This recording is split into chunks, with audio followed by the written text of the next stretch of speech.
नमस्कार। पिछली कक्षा में हमने प्रसार शिक्षा के सिद्धांतों के बारे में कुछ सिद्धांत डिस्कस किए थे। प्रसार शिक्षा सतत चलने वाली प्रक्रिया है। यह रुचि पर आधारित होती है। इसमें व्यक्ति की आवश्यकताओं की पूर्ति करने के लिए या उनकी जो समस्याएं हैं पहले उनको सॉल्व करी जाती है। लोगों को मोटिवेट करना चाहिए, अलग अलग तरीके से उनको उस कार्यक्रम में भाग लेने के लिए प्रेरित करना चाहिए और इस तरीके से प्रेरित करना चाहिए कि व्यक्ति स्वयं आगे आए और उस कार्यक्रम में भाग लें। अब नेक्स्ट जो सिद्धांत बताने जा रही हूँ वो है धीमा किंतु सतत विकास का सिद्धांत। प्रसार शिक्षा का सिद्धांत है धीमा किंतु सतत विकास का सिद्धांत। कार्यक्रम जितनी शीघ्रता से बनाए जाते हैं उनका परिणाम भी अल्पकालीन होता है और अस्थायी होता है। वे कुछ दिनों में ख़त्म हो जाते हैं। इसलिए प्रसार शिक्षा का ये सिद्धांत होना चाहिए कि विकास की गति भले ही धीमे हो परंतु लगातार चलनी चाहिए। जैसे हम कहते हैं ना कि कछुआ जो है वो कभी भी थकता नहीं है और वो बैठ के भी अपने गंतव्य स्थान पर पहुंच जाता है। इसी तरह कोई भी कार्यक्रम जब हम ग्रामीणों के लिए प्लान करते हैं तो वो ऐसा होना चाहिए कि वो धीरे धीरे उनकी एक एक आवश्यकताओं को लेके उनकी समस्याओं को समाधान करें और आगे बढ़ते जाएं। क्योंकि हम एक साथ सारी समस्याओं का समाधान या निराकरण करने के लिए अगर हम कोई भी कार्यक्रम बनाएंगे तो एक भी समस्या का समाधान नहीं हो पाएगा और व्यक्ति उसमें रुचि भी नहीं लेगा। मान लो व्यक्ति की 10 आवश्यकता है तो एक एक करके उसको सुलझानी चाहिए जिससे कि व्यक्ति में इंटरेस्ट बना रहता है और जब धीरे धीरे विकास होगा तो वो परमानेंट होता है। इसलिए एक्सटेंशन एजुकेशन में कभी भी हमें जल्दबाजी नहीं करनी चाहिए क्योंकि व्यक्ति की कार्य क्षमता, व्यक्ति के व्यवहार में परिवर्तन एकदम लाना आसान नहीं होता है। उसमें समय लग जाता है और प्रसार कार्यकर्ता को उसका इंतज़ार करना चाहिए। नेक्स्ट है लचीलापन का सिद्धांत। प्रसार कार्यक्रम में हमेशा लचीलापन होना चाहिए। यह शिक्षा ग्रामीणों के उत्थान के लिए, रहन सहन के स्तर को बढ़ाने के लिए होती है। इसमें कोई भी कॉपी किताब या क्लासरूम एजुकेशन नहीं दी जाती है। इसमें व्यक्ति की आवश्यकताओं और रुचियों को ध्यान में रखकर फिर शिक्षित किया जाता है। इसलिए इसमें व्यक्ति जिस परिवेश में रहता है या जो उसकी आवश्यकता है उसी के अनुसार हमें उसको समय के अनुसार परिवर्तन कर देना चाहिए। फॉर एग्ज़ाम्पल हमने प्रोग्राम प्लान किया है कि सफाई कैसे करी जाए या गांव में एनवायरनमेंट को किस प्रकार से साफ़ करा जाए। जब हमने प्लान किया तब स्थितियाँ विभिन्न थी या अलग थी और आज जब उस गांव में इन्वायरमेंट सैनिटेशन के लिए कोई भी प्रोग्राम लेके जाते हैं उससे पहले अभी आवश्यकता है कि कोरोना से कैसे बचा जाए। तो हम उस पर इन्वायरमेंट सैनिटेशन पे अडामेंट नहीं रह सकते हैं। वर्तमान परिस्थितियों को ध्यान में रखकर हम उसको परिवर्तित करेंगे कि अभी हम लोगों में कोविड के लिए जागरूकता पैदा करेंगे। इसलिए हम कह सकते हैं कि प्रोग्राम में हमेशा लचीलापन होना चाहिए जिससे कि समय और परिस्थिति के अनुसार उन्हें थोड़ा परिवर्तित किया जा सके। सांस्कृतिक भिन्नता का सिद्धांत। भारत एक विशाल लोकतांत्रिक देश है और यहाँ पर अनेक प्रकार की भाषाएं, अनेक प्रकार के धर्म, अनेक प्रकार के रीति रिवाज, संस्कृति, वेशभूषा, खान पान की आते हैं। हर प्रदेश की अपनी कुछ अलग अलग आवश्यकताएं होती है। हर प्रदेश के अपने अपने कुछ रीति रिवाज होते हैं, संस्कृति होती है। तो हमें ये ध्यान रखना चाहिए कि जो एक स्टेट की कोई भी प्रोग्राम है वो दूसरे स्टेट में इम्प्लीमेंट नहीं करना चाहिए। मान लो हमने कोई प्रोग्राम गुजरात के लिए प्लान किया है, उसको हम राजस्थान में इम्प्लीमेंट करेंगे तो हो सकता है राजस्थान की संस्कृति अलग है, यहाँ की वेशभूषा अलग है, यहाँ का खान पान अलग है, तो हम उसे यहाँ पर इम्प्लीमेंट करेंगे तो कोई भी इंटरेस्ट नहीं लेगा। इसलिए हमेशा हमें ध्यान रखना चाहिए कि हर प्रदेश की, हर स्टेट की अपनी अलग अलग मान्यता है, रूढ़ियाँ हैं, संस्कृति है, उसको ध्यान में रखकर फिर हमें कोई भी प्रोग्राम प्लान करना चाहिए। ध्यान रखना चाहिए, हम ये नहीं कह सकते कि एक स्टेट में एक प्रोग्राम बहुत ज़्यादा सक्सेस हुआ तो वो दूसरे स्टेट में भी सक्सेस हो जाएगा, क्योंकि नहीं होगा, क्योंकि वहाँ पे संस्कृति की विभिन्नता है और संस्कृति को हम चैलेंज नहीं कर सकते हैं, या कोई भी व्यक्ति अपने धर्म और संस्कृति के विपरीत कोई भी कार्य नहीं करता है, इसलिए हमें उसका ध्यान रखना चाहिए। नेक्स्ट है सहभागिता का सिद्धांत।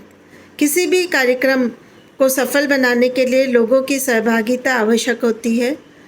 सहभागिता से लोगों के में कार्यकर्ता तथा कार्यक्रम के प्रति विश्वास बढ़ता है और लोगों में ये लगता है कि ये जो भी कार्यक्रम है ये हमारे लिए बना है तथा इसको सफल बनाने के लिए हमारी सबकी जिम्मेदारी है। और इसीलिए जब भी हम कोई भी कार्यक्रम बनाते हैं तो लोकल लोगों को इन्वॉल्व करना चाहिए, या हम गांव में कोई भी प्रसार कार्यक्रम लेके जा रहे हैं तो लोकल लोगों को जो मेन लीडर्स टाइप होते हैं उनको हमेशा अपने साथ लेके चलना चाहिए, जिससे उन्हें ये लगे कि ये व्यक्ति हमारी भलाई के लिए कार्यक्रम कर रहा है।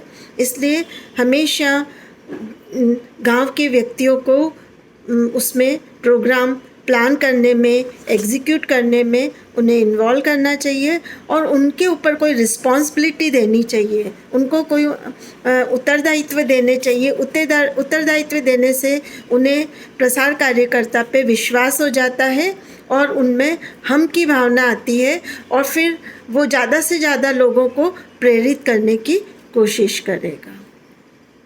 नेक्स्ट है संपूर्ण परिवार का सिद्धांत। वैसे तो कहा जाता है कि जिस व्यक्ति ने एजुकेशन ग्रहण करी, जिस व्यक्ति ने सीखा, विकास उसी का होता है, लेकिन प्रसार का शिक्षा में होल फैमिली प्रिंसिपल लागू होता है कि किसी एक व्यक्ति से परिवार का विकास नहीं होता है।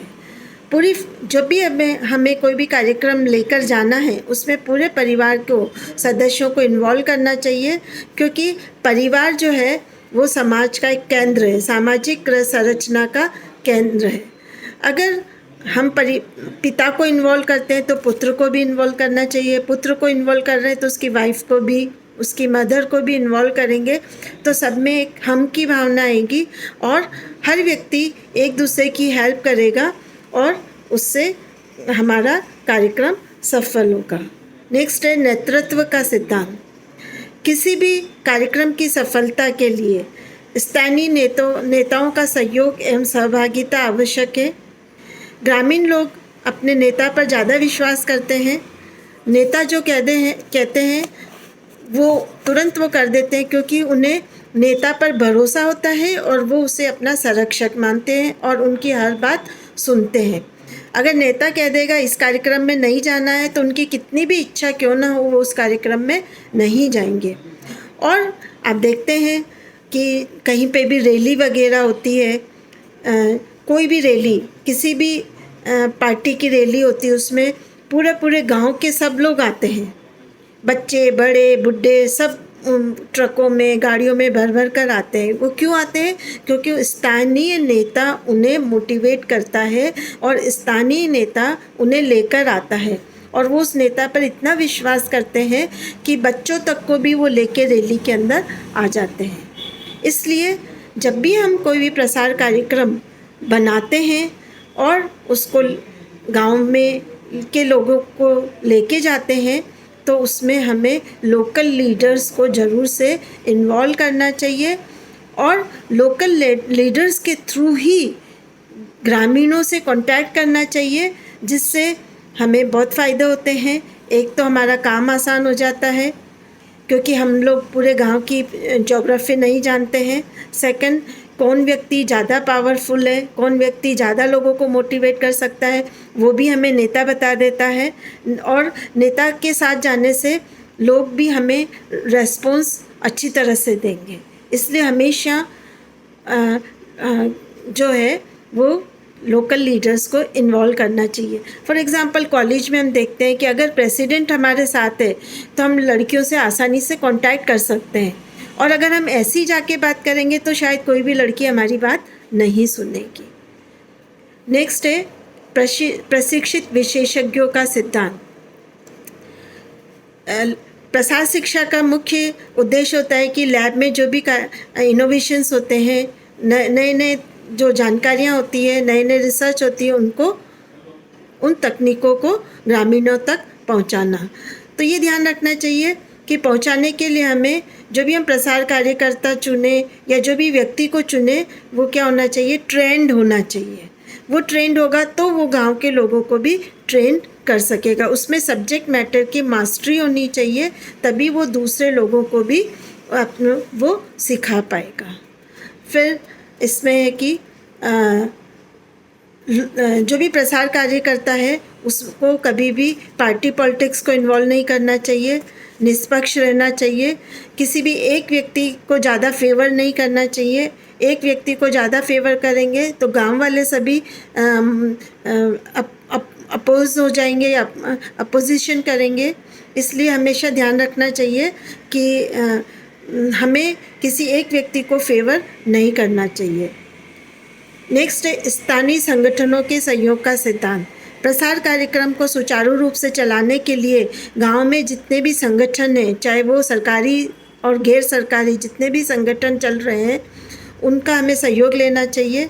उनके सहयोग से हमें साधन आसानी से मिल जाता है, सहयोग मिलता है और कार्यक्रम हमारा सफल होता है। और लास्ट है मूल्यांकन का सिद्धांत।